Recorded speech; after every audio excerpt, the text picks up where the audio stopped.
Welcome to Streaming News Network by Claude McDaniel. Please like and subscribe. This is Claude McDaniel with Streaming News Network.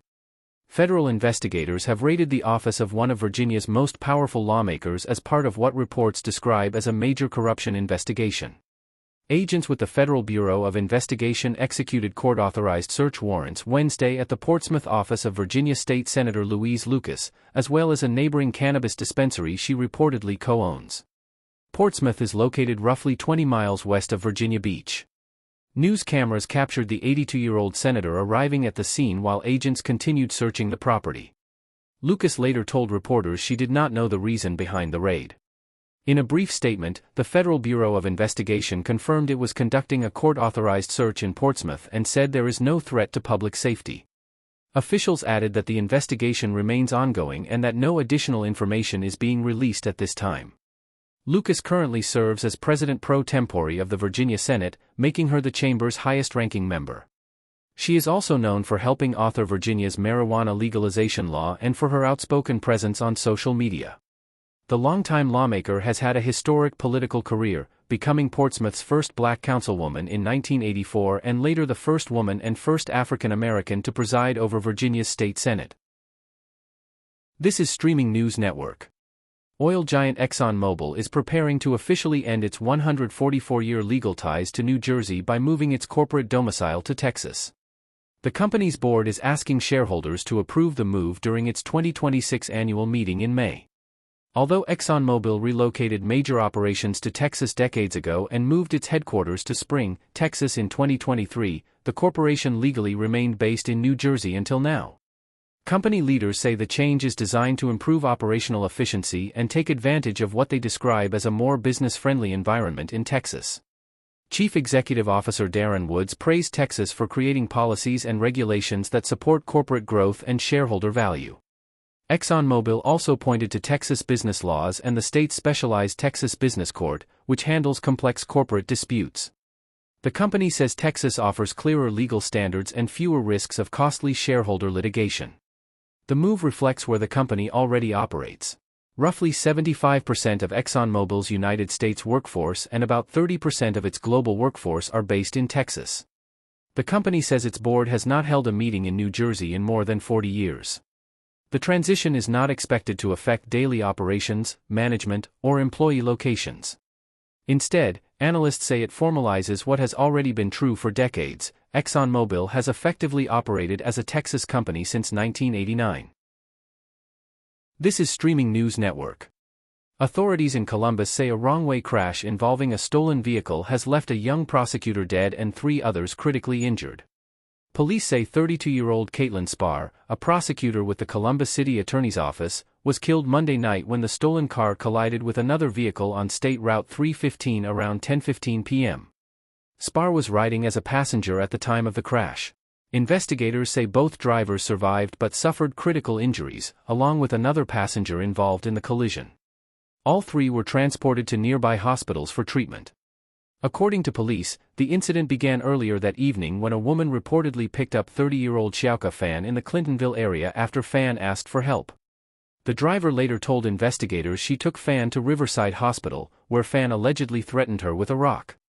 The woman escaped the vehicle and contacted police, but authorities say Fan drove away in the stolen car shortly before the deadly crash. Spar had served in the city attorney's office since 2022. In a statement, Columbus City Attorney Zach Klein called her death a tremendous loss, describing her as a dedicated public servant who cared deeply about both her work and the people of Columbus. The crash remains under investigation. This is Streaming News Network. A former Republican mayor in Boca Raton is warning that New York City could continue losing businesses and wealthy residents under the leadership of Mayor Zohran Mamdani. Scott Singer, who is now running for Congress in Florida's 25th district, criticized Mamdani's tax and economic agenda, arguing that aggressive tax increases on wealthy residents and property owners could drive more companies and investors to states like Florida. Singer said policies focused on higher taxes and additional surcharges risk pushing capital and job creators out of New York City rather than strengthening the local economy. He also criticized a proposal backed by Mamdani that would place higher taxes on luxury second homes owned by wealthy part-time residents. The plan is projected to raise at least $500 million annually. Supporters of the mayor's agenda argue the measures are necessary to address inequality and fund city services. Mamdani has dismissed concerns about wealthy residents leaving the city, pointing to previous tax increases on millionaires during his time as a state legislator. He says New York ultimately saw its millionaire population continue to grow despite those warnings. The debate comes as New York City recorded a population decline in 2025, with estimates showing a net loss of roughly 12,000 residents after strong post-pandemic growth in the previous 2 years. Meanwhile, several major corporations and financial leaders have expanded operations in Florida in recent years, citing lower taxes and a more business-friendly climate. This is Streaming News Network. Award-winning actor John Goodman is once again drawing attention, not just for his legendary Hollywood career, but for an inspiring health transformation that has stunned fans across the country. The 73-year-old star, best known for his role as Dan Connor on the hit television show Roseanne and for his memorable performances in films by the Coen brothers, has reportedly lost nearly 200 pounds over the past 2 decades. At his heaviest, Goodman weighed approximately 400 pounds.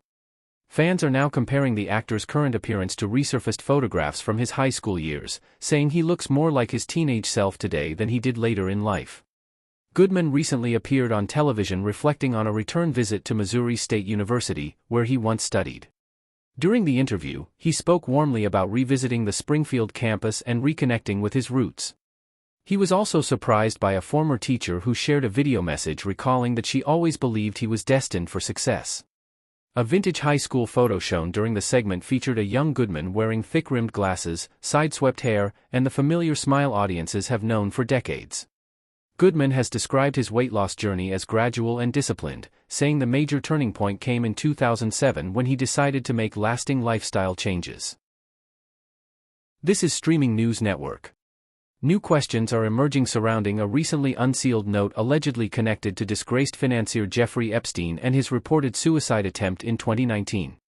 Legal analyst Lisa Rubin says the document may contain language patterns similar to wording Epstein used in previous communications, though she stressed there is still no official authentication proving the note is genuine.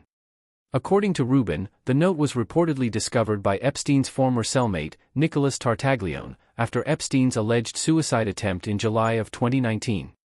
Tartaglione later turned the note over to one of his attorneys.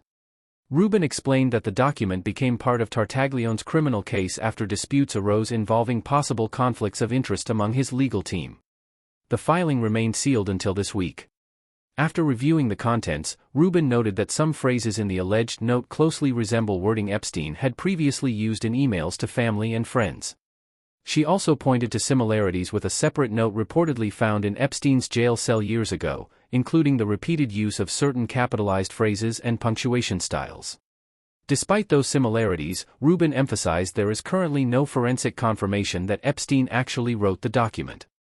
A judge has now ordered additional filings in the case to be partially unsealed, which could provide more details about the note's origins in the coming days.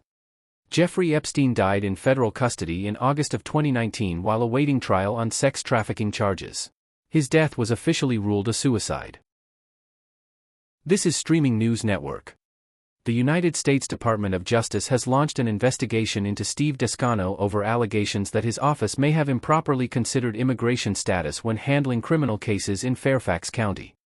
Federal officials announced Wednesday that investigators are reviewing whether policies adopted by Descano's office violated civil rights laws by giving special consideration to non-citizen defendants during plea negotiations, charging decisions, and sentencing recommendations. Assistant Attorney General Harmeet Dillon said the Justice Department intends to determine whether the policies resulted in unequal treatment under the law. Investigators are examining whether the practices may violate Title VI of the Civil Rights Act and other federal protections. At the center of the inquiry are internal guidelines reportedly directing prosecutors to consider possible immigration consequences tied to criminal charges when resolving cases.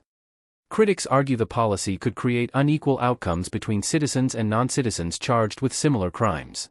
Supporters of such policies have argued that immigration consequences can create additional penalties beyond criminal sentencing. The investigation also follows renewed criticism of Descano's office over sentencing decisions involving 2 undocumented migrants convicted in a murder case who reportedly received 5-year prison sentences. Descano, who was first elected in 2019, has previously defended criminal justice reforms aimed at reducing disparities in the legal system. His office has not yet publicly responded in detail to the latest federal investigation. The Justice Department says the probe remains ongoing. This is Streaming News Network. Hollywood icon Jane Fonda is remembering her late former husband, media pioneer Ted Turner, following his death at the age of 87. Turner, best known as the founder of CNN and Turner Classic Movies, reportedly passed away May 6 at his home near Tallahassee. His larger-than-life personality and groundbreaking impact on television made him one of the most influential media figures of his generation. Fonda, now 88, shared an emotional tribute on social media, describing Turner as a romantic adventurer with a brilliant mind and unforgettable sense of humor. She said his presence changed her life forever. The pair married in 1991 in what became one of the most talked-about celebrity relationships of the decade. Despite their vastly different public personas, Fonda known for her Academy Award-winning acting career and anti-war activism, and Turner famous for his bold business style and outspoken personality, the two remained together for 10 years before divorcing in 2001. During their marriage, the couple frequently appeared together at major public events, including Atlanta Braves games, the Academy Awards, and the 1992 Earth Summit in Rio de Janeiro. Fonda later reflected on their relationship in her memoir, recalling a memorable Kremlin meeting with Soviet leader Mikhail Gorbachev, where Turner reportedly joked that he spent much of the meeting staring at Gorbachev's back while the conversation focused on Fonda. Together, the couple became one of the defining celebrity partnerships of the 1990s.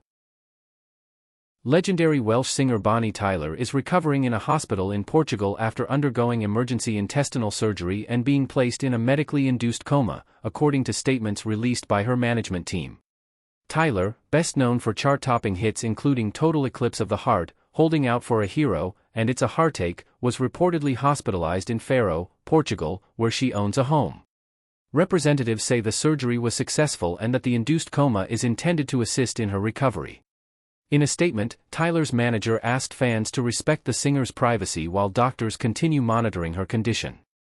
Another update is expected when more information becomes available.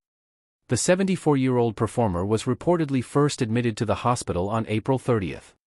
Her upcoming 2026 European tour is currently scheduled to begin May 22 in Malta, although it remains unclear whether those performances will be postponed or cancelled.